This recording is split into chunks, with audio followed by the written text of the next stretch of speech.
Corona से जंग में जो अग्रिम मोर्चे पर लड़ रहे हैं वो हैं स्वास्थ्य कर्मी, जो अपनी जान की परवाह किए बगैर दूसरों की जान बचाने में जुटे। देश में वैक्सीनेशन के पहले चरण में इन कोरोना वॉरियर्स को ही वैक्सीन दी जाएगी। दिल्ली में ऐसे 1,80,000 स्वास्थ्य कर्मी हैं, जिसमें 50,000 प्राइवेट सेक्टर के हैं। देखिए, फर्स्ट फेज में करीब जैसे मैंने बताया 1.5 लाख लोग हैं, तो 100 लोगों की एक डिजाइन प्लान है कि एक सेंटर पे 100 लोगों को वैक्सीन दिया जाएगा और एक टीम है 6 लोगों की, जिसमें वैक्सीनेटर्स हैं और लॉजिस्टिक्स को मेंटेन करने के लिए 6 लोगों की टीम है।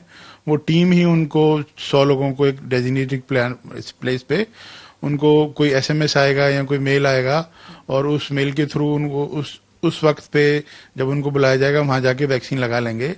और ये फर्स्ट फेज को करीब 5 दिन में पूरे करने का टारगेट है कि 5 दिन में पूरा कर लिया जाएगा। पहला चरण पूरा होने के बाद दूसरे चरण में 50 वर्ष से ऊपर के लोगों को वैक्सीन देने की योजना है, जिसके लिए वैक्सीनेशन बूथ बनाए जाएंगे।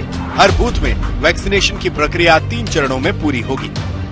देखिए, जो जहां पे वैक्सीन लगेगा उसमें हमने 3 कमरे बनाए हैं। एक कमरे में तो रजिस्ट्रेशन होंगे, दूसरे कमरे में वैक्सीन दिया जाएगा और तीसरा कमरा वेटिंग रूम होगा, जहां पे 30 मिनट या 40 मिनट पोस्ट वैक्सीनेशन अगर कोई रिएक्शन होती है, एनाफिलैक्सिस होगी, तो जिसने वैक्सीन लगवाया है उसको वहां रुकना पड़ेगा, वेट करना पड़ेगा।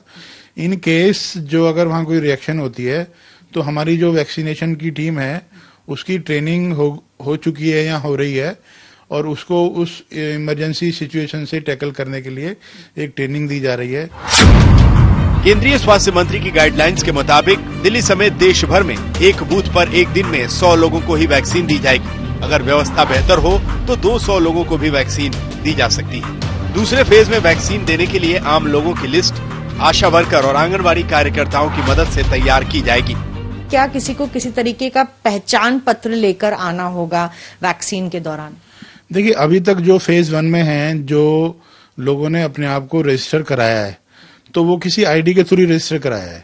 ड्राइविंग लाइसेंस है, पैन कार्ड है या पासपोर्ट है या जो भी है, तो जो भी उन्होंने वो आईडी अपनी वहां पे रजिस्टर कराई है वही उनको कार्ड वहां पे लाना होगा और वो कार्ड दिखा के वो उनको वैक्सीन वहां पे दिया जाएगा।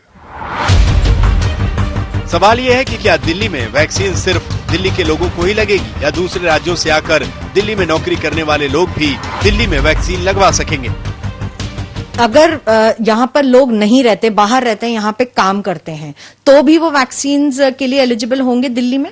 हाँ जी, जो भी आदमी यहाँ काम कर रहा है हेल्थ केयर से रिलेटेड, वहाँ वो हिंदुस्तान के किसी भी कोने का रहने वाला हो और उसका रजिस्ट्रेशन उसने कराया अपना, तो उसको वैक्सीन वो दिया जाएगा। दिल्ली ही नहीं, पूरा देश ये जानना चाहता है कि कोरोना की वैक्सीन आएगी तो क्या उसे लगवाने के लिए पैसे देने पड़ेंगे या वैक्सीन फ्री में लगाई जाएगी? क्या वैक्सीन फ्री में मुहैया कराई जाएगी?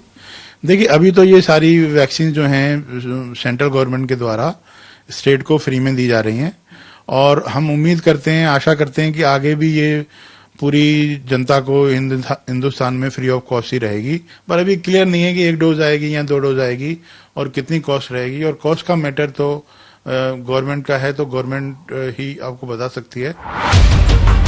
दिल्ली ही नहीं बल्कि पूरे देश में वैक्सीनेशन ड्राइव का कमोबेश यही ब्लूप्रिंट होगा। अब बस इंतजार वैक्सीन के आने का है। देश का ये इंतजार साल खत्म होते होते पूरा हो सकता है और नए साल की शुरुआत कोरोना वैक्सीनेशन के साथ हो सकती है। पंकज जैन, दिल्ली, आज तक।